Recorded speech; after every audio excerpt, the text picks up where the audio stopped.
আসসালামু আলাইকুম ওয়া রাহমাতুল্লাহ। নাহমাদুহু ওয়া নুসাল্লি আলা রাসূলিহিল কারীম, আম্মা বা'দ। ফাআউযু বিল্লাহি মিনাশ শাইতানির রাজীম। বিসমিল্লাহির রহমানির রহিম। ওয়া কুল জাআল হক ওয়া যাহাকাল বাতিল, ইন্নাল বাতিলা কানা যাহুকা। সাদাকাল্লাহুল মাওলানাল আযীম।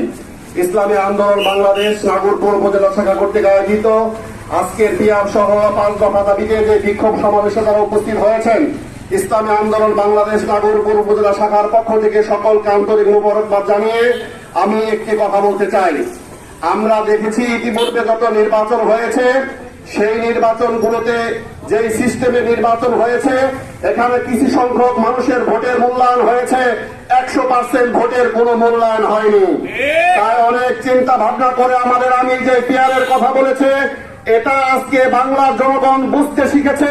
এটা আজকে নিয়ে গবেষণা করে তারা দেখেছে পিয়ার ছাড়া 100% ভোটের মূল্যায়ন আর কোন পন্থায় হতে পারে না।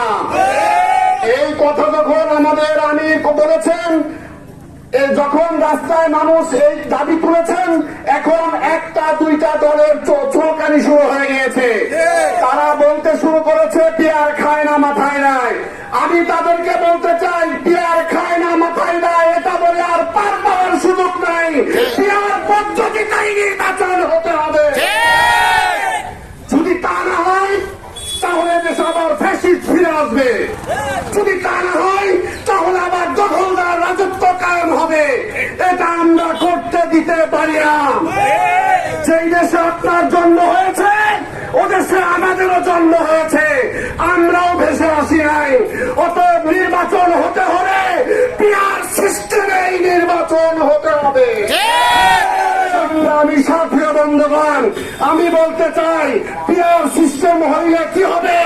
আপনাদের নমিনেশন বাণিজ্য বন্ধ হয়ে যাবে। পিয়ার সিস্টেম যদি শুরু হয়, আপনাদের টাকা খাওয়ার, ইনকাম খাওয়ার ধান্দা বন্ধ হয়ে যাবে। অতএব বাংলার মানুষ বুঝতে শিখেছে, বাংলার মানুষ পিয়ারকে গ্রহণ করবে। এই আশাবাদ ব্যক্ত করে আমার সংক্ষিপ্ত কথা। আসসালামু আলাইকুম ওয়া রাহমাতুল্লাহি ওয়া বারাকাতুহু।